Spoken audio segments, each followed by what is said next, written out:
to cry it off later. They say brush it off, girl. Don't listen to the haters.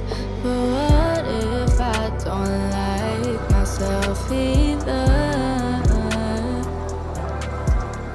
I smile, but inside I feel back.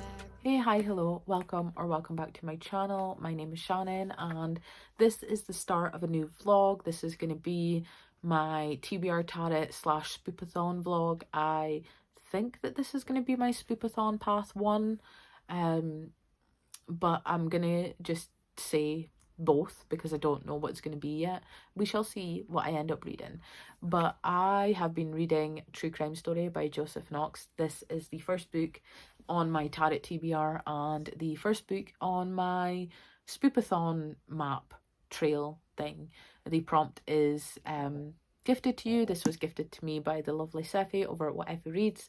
They will be linked down below as always.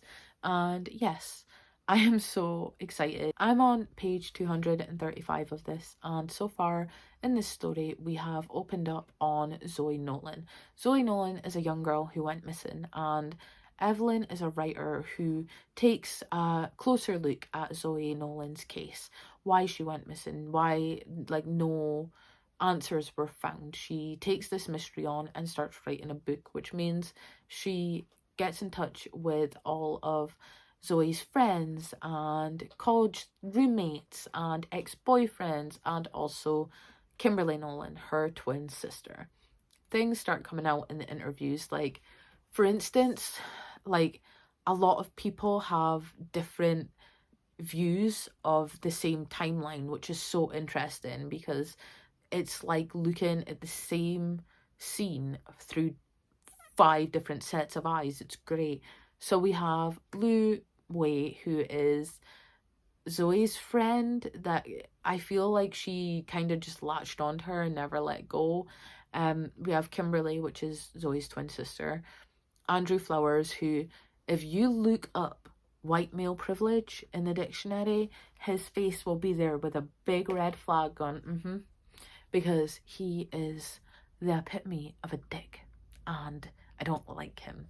And then we have Jai, who is Andrew's friend, but he is struggling at the moment with drug addiction and trying to find a job and hold down a job. So I feel for Jai, I really do. Then we have Finton, who is Zoe's friend, but he isn't a part of the friend group. I feel like I have a weird feeling about Finton. I don't know. I feel like he's inserted himself into the investigation of Zoe. They were only friends for a couple of months, and what he's done is just going a little bit too far. It's too above and beyond. I watch a lot of crime documentaries, which, you know, makes me an expert, of course, and he is inserting himself into this investigation, into this retelling, into everything. So I'm not 100% on Finton. And then we have, unfortunately, a story about a girl, Alex, who was another roommate of Zoe's, but she struggled a lot with mental health, and I feel really bad for Alex in this because I just feel like she could have got help, but no one actually helped her. And then also interweaved between this, we have emails back and forth between Joseph Knox and Evelyn about what's happening, like, as the story progresses. We have the detectives and some experts that come on and give their testimony. Like, for instance, Zoe is getting a lot of money transferred to her bank account. No one knows where it's coming from. They take an expert that is an expert in the field of fraud and money tracking, and they explain why the money wasn't trackable.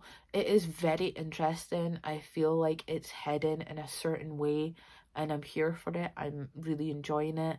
I like the writing style, and I feel like, even though I don't like most of the characters in here, but I think that's like partly what the story's meant to do. It's meant to make you, not make you like someone. It's meant to make you think about the people that you meet and like the the repercussions of something like this happening. Like Zoe Nolan does not exist. I had to look it up. It is not based on a true story. But the thing is Zoe is every girl that went missing, every girl that didn't get treated right or didn't get their case looked at the right way. Zoe is every missing girl, which is what this story is meant to do. And it just really sends that in when you're reading about all these people that could have helped, that could have seen something, all these people that were around but not really around. I am really enjoying this book, so I will come back once I have some more thoughts on this and tell you what I think when finishing this. But so far, if I had to rate this, it would be a 4 stars. I'm really enjoying this, so I will check back in soon. Bye. I'm back because I finished True Crime Story by Joseph Knox. I gave this a 4.5 stars. I really loved this book. So thank you again to Sephi for gifting this to me, because I will be rereading this. Even though this is a mystery thriller, I think that I will get a lot out of rereading this, because it was just so well done, and I can really appreciate what the author Joseph Knox done with this narrative. So I pretty much said everything that I wanted to say previously. The other thing that I wanted to add now that I finished it is I knocked off half a star because I guessed who was involved, and that kind of took like the surprise feel away from the actual story, which was kind of shitty, but it didn't actually impact my enjoyment of the story. It would have been nice for it to be a surprise, but it wasn't hinged on it being a surprise because the writing was so good. The writing in here was really well done. The way that the story is told through interviews and connecting with people and emails was just really well done. There was also emotional moments in this. There was really hard moments as well. There's a lot of talk of mental health and young girls struggling, and it just really wrapped up into a really good story about the girls that go missing and the fact that not every girl is Zoe Nolan and not every girl is looked for. So it really had an impact on me at the end, after thinking that how many families and how many people go through this kind of limbo stage where there is no answers, and sometimes there never will be. This hit a bit harder than I thought it would, because I know this is fiction. I had to look it up. I had to look it up because I really thought that this was going to be like a true crime story, hence the title, but no, this is literally all fiction based off of the author's own world and own case that does not exist. But the main point is that it could exist. The woman girl that goes missing, Zoe Nolan, is every girl that goes missing, you know, and it's the whole point of like shining a light onto the girls that don't necessarily get treated the way that they should, or get their cases don't get the recognition that it should. A little bit serious there, but apart from that, I really loved this book. I gave it 4.5 stars, and I'm so happy that I got round to it. And I will leave my little point counter somewhere here probably, because now that I've finished this counts for gifted to you, recommended, and team color. So that gives me 125 points, which is great. So I will leave my points in the corners so you can see for yourself like as I go along. I am now starting Izombie, which is a reread for me. I'm only I've literally only just started reading this. I'm only a couple of pages through. This is a reread for me, and I am quite excited to jump back into this world. I am also going to be reading volume 2 later on, hopefully later on this week if I can do it. But yeah, I'm just going to jump into this, and I will come back once I've finished. It might be tomorrow because I'm probably going to read this while I chill, but if not, then I will see you soon, and I will tell you some of my thoughts on this book. It's me again. I am back because I have an update. So I am currently reading Izombie Volume 1. I am not that far into it, but I did receive Izombie Volume 2 in the mail today, so yay, I'm so excited. So the plan is to finish Izombie Volume 1 today, and then I would like to continue. I've been listening to The Girl from the Well. I've been listening to that on audio. I'm about 20% of the way through. I'm really enjoying it, actually. There is like this kind of spooky, really creepy vibe that comes along with it, and I'm enjoying the narrator that narrates the audiobook. So I'm not really far enough into it to have like much of an opinion just yet. I do think it's spooky, it's well written, and I'm enjoying myself. I feel like the more that I listen to it, the more information I get, the more I'll have to say about it. But so far, we've really only followed Tarquin, who is a young guy that now moved with his father because his mother is really ill and in a mental hospital, and he has to start a new school. But he is getting followed by kind of the protagonist of the story, which is a girl that was murdered and avenges murderers or murder victims. But also there's something wrong with, not wrong, there's something up with Tarquin because he has this shadow following him, and every time his mum sees him, his mum sees this shadow.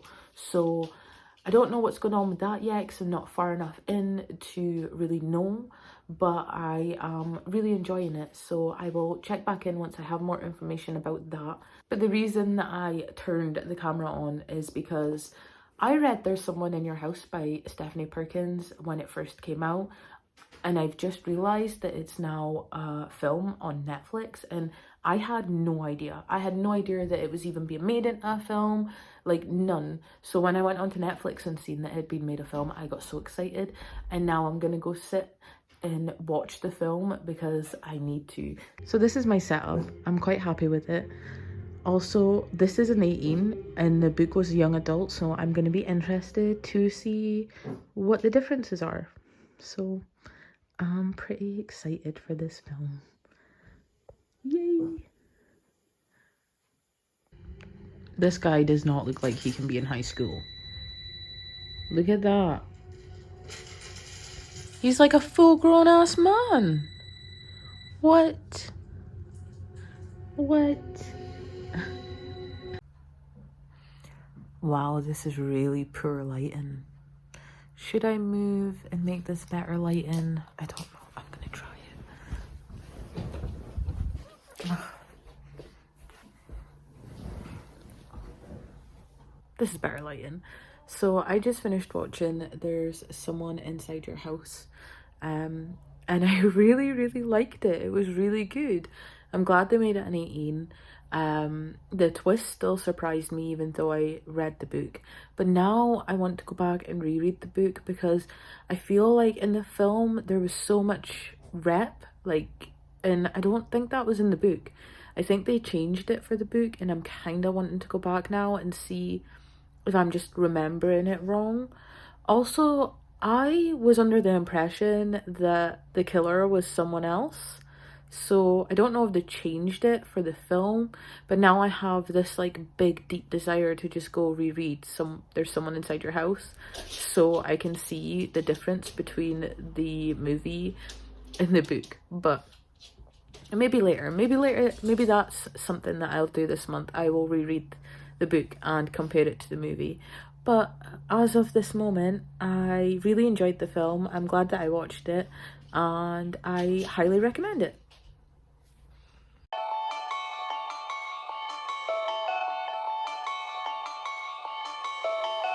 You know, boy, he suits you, but you moved a little quick since we've been through. I play coy, but it's true. I push down a sick urge to please you. And truth is, I don't feel bad about a single thing I ever did. It's ruthless, my devotion to you, I can't get it out of my head. And I hate that I miss you. I hate that Hey, I am back because I have finished books.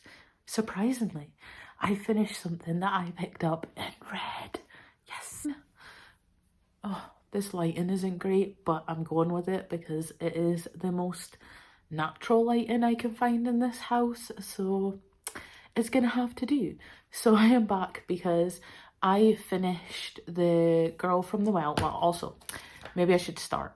So I finished Izombie Volume 1. This was a reread for me, and I gave it 4 stars upon reread. I originally gave it 5, but I think upon reread I just wanted more out of it. I wanted to get to know Gwen, the main character, more. I also would have liked to get to know more about her condition because she is a zombie, and I would have liked to have some more backstory as to why she became a zombie and what happens when she eats the brains. I would have liked more. I feel like if this book focused more on Gwen as a character, I would have gotten along with it so much better upon reread. But the good thing is I have volume 2, which I'm going to read, and hopefully that'll give me what I was missing from this. I did enjoy this. The artwork is very dark and really good. I really enjoy the artwork in this book. Just give you some. But I just wanted more from the story. I wanted more from the main character Gwen, and I also would have liked less of a plot, which is funny to say because normally I like a good plot, but I feel like with not having the characters built up the way that I like characters built up, the plot kind of just fell flat for me. I would have enjoyed more of the character arcs to come through in this one. It still was good. The artwork's amazing. I enjoy the storyline. I do enjoy the characters that we were introduced to. So it was originally a 5-star. I've lowered it to a 4-star, and I'm hoping volume 2 will pretty much give me everything that I missed from here. Maybe it'll go into a bit more backstory, which is what I'm looking for. Next, I finished The Girl from the Well by Rin Chupeco, and I loved this. I gave this a 4.5 stars. I went into this expecting pretty much nothing. I've been very hyped for their work and wanting to try their work for a while, so I was expecting a level of hopefulness, I would say, but I was literally blown out the water with this book. It was I don't know, it was nothing that I actually expected, and it delivered such good plot lines that I was living my best life while reading this. So originally I didn't know much going into this story. In this story we follow Tarquin, who is a young boy that's been having problems. Everywhere he goes, disaster strikes. His mum's trying to kill him. No one knows why, and he has like this shadow that follows him around. Introducing Okiko. I am sorry if I pronounce these names wrong. She is a Yuri, which is essentially a vengeful spirit, but she gives off different vibes than normal Yuris. And she is a pivotal character in this book, and I really did enjoy her story. I enjoyed the backstory. I enjoyed her all the way throughout the book. I really enjoy Okiko as a character, and I cannot wait to follow her and Tarquin more in the sequel. And there was also a cousin that I enjoyed seeing. I enjoyed seeing the familial bonds come together at the end of this novel. It leads into more backstory about Tarquin and his mum, and overall it becomes pretty much full circle from the start. I really enjoyed this. I really enjoyed the characters. I will be definitely happy to follow them in the sequel. I enjoyed the plot, and it gave me so much more than what I was expecting it to, and I can't ask for more. So I have kind of tried to sneak in the sequel into my TBR this month because I just want to pick it up. I want to know what happens to Tarquin and Okiko, and I want to know what happens to Kali, and I am so invested in these characters and this world, and I need the sequel to somehow be on my TBR. So I'm sneaking it in. I'm gonna read it this month, I think. So with all of that being said, I'm gonna end this vlog here. So this is I'll move over. This is the picture of the map for Spoopathon. I am currently on to White Smoke, which is my trick or treat book, which I am so looking forward to. I have actually started it, but I'm going to tell you my thoughts in my next vlog because this is like the half month point. So I'm going to split this into 2 vlogs so you can follow my journey through Spoopathon, through the haunted house. I'm so close to escaping the haunted house, and I'm so excited and ready for it. I was in the biggest reading slump last month that I feel like I needed this to like come back and just like get more on top of my reading. So I'm going to cut this vlog off here and just quickly wrap it up. I read a true crime story, which I gave 4.5 stars. I read Izombie, which I gave 4 stars, and I read The Girl from the Well, which I gave 4.5 stars. So I've read 3 books this month and they've all been hits, and I am very excited to continue on and read the rest of my TBR. So I hope you stick around. My next vlog will be out at the end of the month, so you can see how I actually done for this readathon and for the month of October. So thank you so much for watching. Stay safe, happy and healthy, and I shall see you next time. Bye.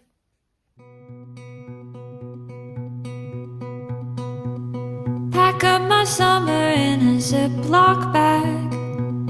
Old maps and tchotchkes, photographs said this and that. I'll write myself a letter so that I'll remember